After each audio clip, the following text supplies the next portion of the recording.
Hi, welcome replay viewers, welcome live viewers to the broadcast. Welcome, welcome, welcome. Come on in the room. Hi, Rena, how are you? Thanks for joining. Thanks for coming in. Hi, B Beauty, welcome, welcome, welcome. Can you guys hear me? Thanks for sharing and inviting your followers. Hey, how's it going? Great scope. Thank you so much for going to City Hall. Thank you, thank you, thank you. I so appreciate that. Around. Uh-oh.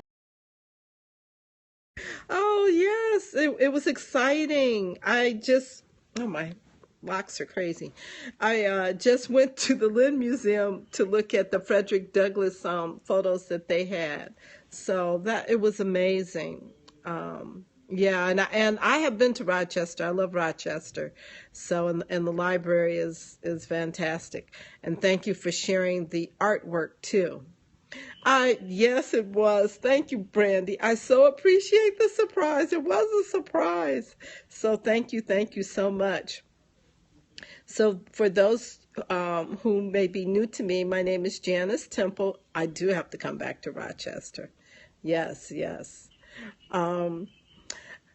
I'm the founder of World Black History on Periscope, so follow us. We will be broadcasting Black History 365 days a year, so it is not going to stop.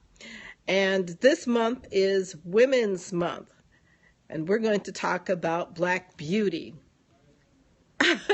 Thank you, Kinka. Nice to meet you too. Nice to meet you too. So please do join our group. We have a Facebook group, so please do, and make sure you follow us. So make sure you follow us. Just click the little Perry dude down there in the corner.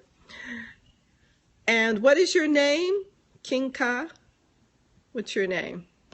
Hey, Cheryl, how's it going? So I'm going to share about Eunice Johnson. She was the wife of John Johnson of Ebony and Jet magazine. And so you heard Brandy, and you may have heard Rena talk about the Ebony Fashion Fair exhibit that's in Rochester at this time. So Eunice Johnson is known as the Queen of Black Beauty. Hey, Cheryl. I'm glad you're doing well. That's good. So Eunice Johnson was born in 1916 and she died in 2010. I know, amazing clothes, amazing clothes. And her husband, John H. Johnson, was born in 1918 and he died in 2005. So they created the publishing empire of Ebony and Jet magazine. So Jet magazine was actually started in Supreme Life Insurance Company. I have my co-host here, and in Chicago, Illinois, and he asked his mom for a loan to get started with the business. So you hear my co-host, there she is, there she is. So his wife, after they became successful, started the tradition of holding the fashion show, Ebony Fashion Fair. And it was just amazing. So she named also the magazine. She's the one that came up with the name of the magazine. So she is the great woman who was behind John H. Johnson, was Eunice Johnson. So they started going to Europe and sponsoring a traveling fashion show featuring African American designers and models and raising money for the Black community. and I just remember I had the opportunity to actually go to some of those fashion shows. But not only did she do the fashion shows, but she developed a makeup line. Fashion Fair makeup line.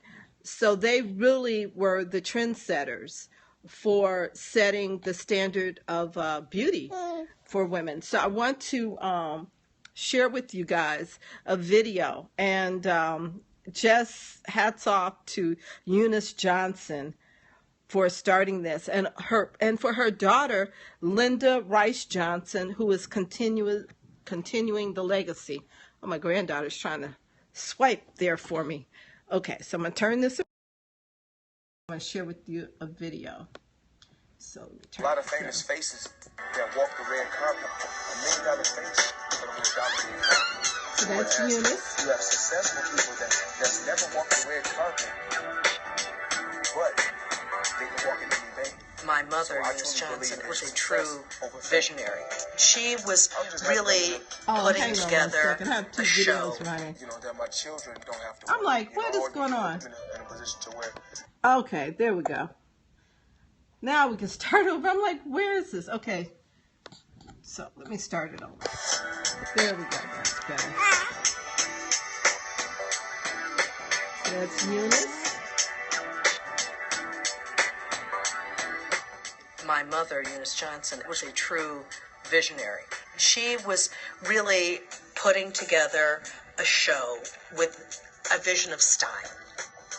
Somewhere deep in her was the quest for knowledge about culture and about art. And all things that were beautiful and creative were things that were very attractive to her.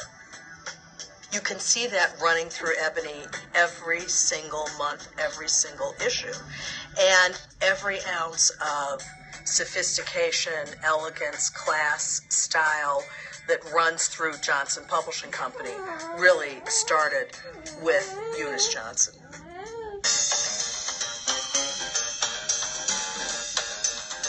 She wanted to take us someplace else. She wanted to take you on a trip with her. So she wanted to take you to Paris. And since you couldn't go to Paris with her, she was going to bring Paris to you. Yes, it was glamorous, and you're visiting all these fabulous houses, these couture houses with all these beautiful women, beautiful clothes. But, you know, here she was, a complete anomaly. They didn't know who Eunice Johnson was. They didn't know what Ebony magazine was. You know, as far as they were concerned, African Americans had no money and had no interest in fashion or any interest in style. But I think the way she carried herself, she had impeccable taste, impeccable manners, but she also had drive and determination. And so my mother had to break down those barriers, and she did it every single time, at every single trip.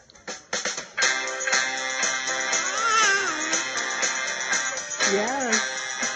Her vision for the show was to bring to the African American audience the best fashion at that time. It was to bring them a fantasy. She looked for the most outrageous, the most theatrical piece, so that the things that you would see, you wouldn't see anyplace else. To Mrs. Johnson, a showstopper was something that was just dripping with grandeur and elegance. It had to make the woman look like she was wearing $1 million. She would put a striking, yellow Saint Laurent or Dior gown on the darkest model she had, because she knew that would be controversial, and it also told a story that you can wear anything. There's nothing you can't do. There's nothing you can't wear, because it's how you carry yourself. We had black is beautiful down way before it got coined as sort of a phrase in the 60s. So not only did she give opportunities for models, she had opportunities for African American designers. They are showing their clothes alongside Saint Laurent and Givenchy, and so the show to her wasn't balanced unless we could show our designs. She had opportunities for stylists and for wardrobe mistresses, all of which were African American. And remember now, this is for a charity in each city. And whether it was a university or if it was a hospital, anything that could help the African American community, my mother was 100% on board.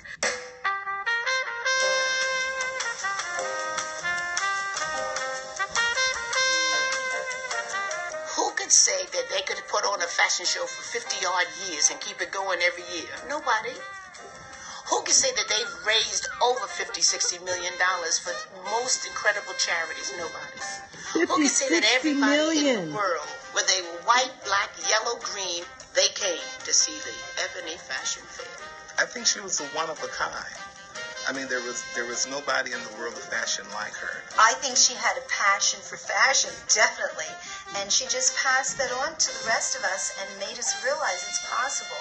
She took the responsibility to say there is another world beyond your community and that you should embrace the idea that you can also strive for that. I really believe my mother's legacy is that she brought beauty and style and sophistication to an African American audience.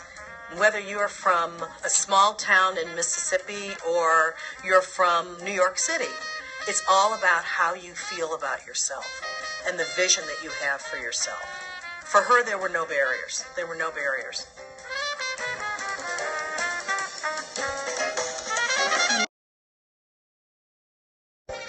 Isn't that amazing? $50-60 million.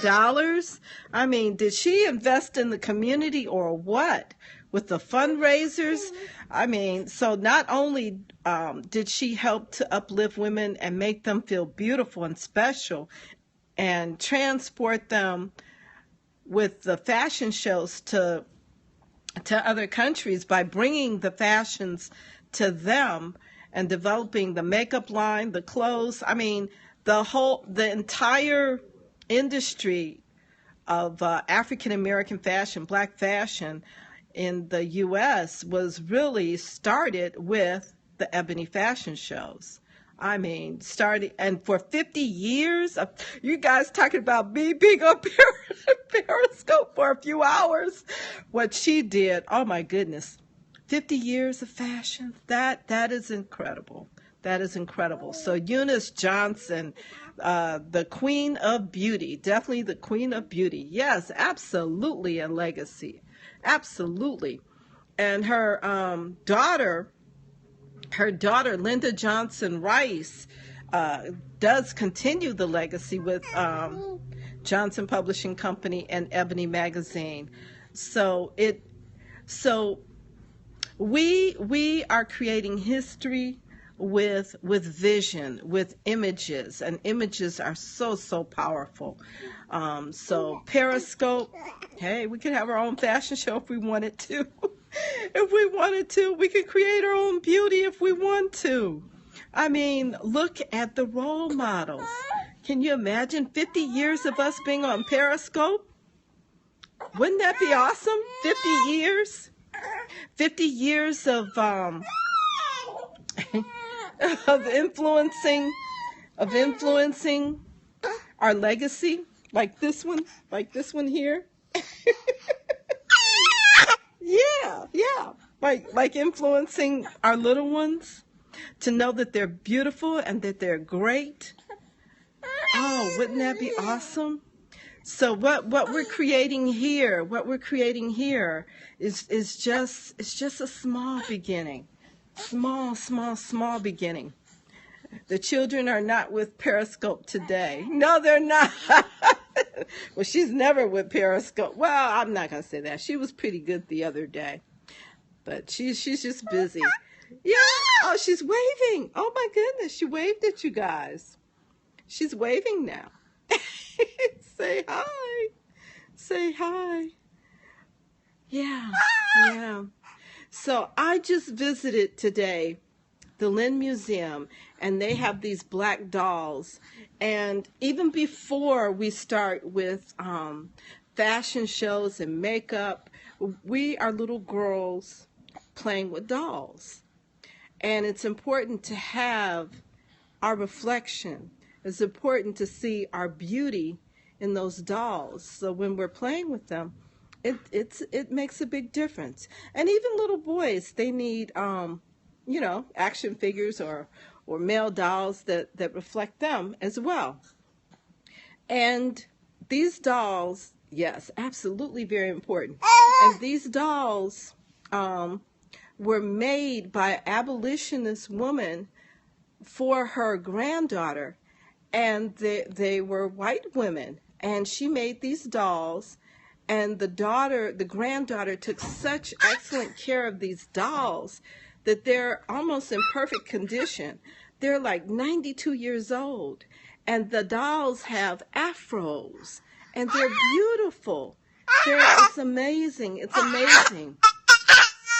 Yes. And so to play with dolls of other cultures or other races or that don't look like you, that's multiculturalism. Okay, so she's going to talk with me today. So that's multiculturalism. That truly is. I had never, it's like now that we're doing Periscope, the doors are opening. They're opening slowly. Everything is not hidden anymore. People are sharing. They are openly sharing. They're taking things out of the archives. They're taking things that have been packed away for years. And so I saw a slave shoe, a picture from Uncle Tom's Cabin. Slavery was so ingrained in our society, and a lot of the things have been removed, but the museums are taking them out again. And so this museum showed that, yes, it's an abolitionist town, but also they profited from slavery. So there was a dichotomy. So they produced shoes in New England, and then they sent them to the South. So they made a lot of money off of slavery. At the same time, they were fighting to abolish it. So it shows the two sides of it, and and they're openly sharing the information. They're openly bringing it out. They're researching and delving into it. I'm about to lose her. And so they also had an exhibit on the anti-female anti-slavery society, which I never knew existed. And these females would get together and they would sew, and they would make like purses, and on the purses it would say like abolish slavery. So it was in everything. It was in their chinaware, their cookware. I mean, it was every part of society, on their clothes, dolls. And that I don't think that's ever been shown before. And so it's mind-blowing to me that what is coming out, what is going to be shown, and who knows what's coming next. So as we share the stories and tell the stories and the new findings, like for example, Brandy going and finding a never seen photograph of Frederick Douglass, and he has, I think, over 200. He had more than President Lincoln. So as we uncover more and more things, more and more findings, it is just amazing. So I so appreciate each and every one of you for participating on this journey. My co-host is sleepy. She needs a nap. Yeah, she needs a nap. So I just want to thank each and every one of you. Absolutely, absolutely. And this is amazing. So thank you all for your support. Rena, Brandy, Cheryl, who else was on here today? Clarice, thank you. Kaylin, welcome. Welcome to the group. Thank you, thank you, thank you. So appreciative. And yeah.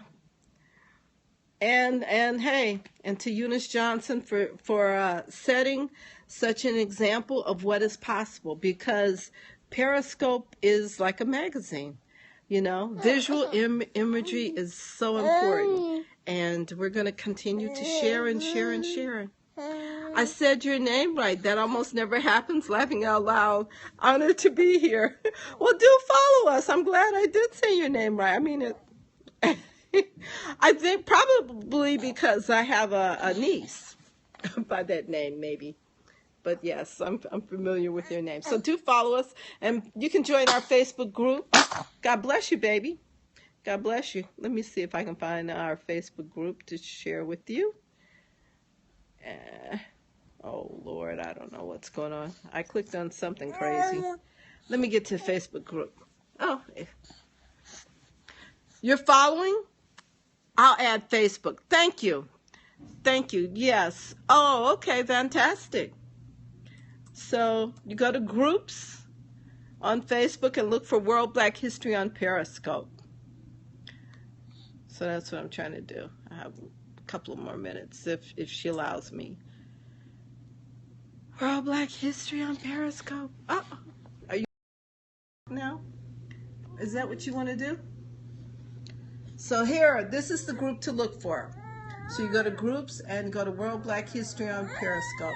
So it's a pleasure meeting you, Kaylin. Thanks, Cheryl, Rena, Brandy, Clarice. Thank you, guys. And we will see you later.